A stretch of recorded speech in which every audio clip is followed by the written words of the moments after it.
Hello kids, welcome to Cartoon Champ Kids. Today we will learn opposite words: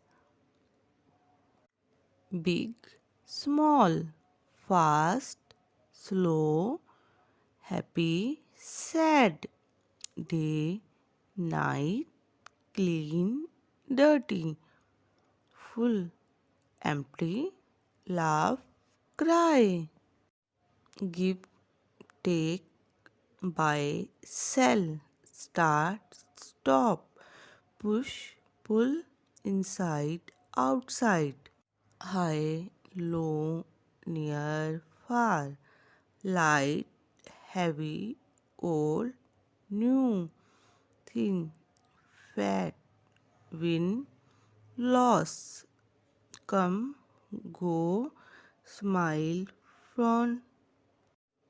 Wow, friend, you learned many opposite words today. You are very smart. Part 1 full video link is in the description. Thank you. Bye bye.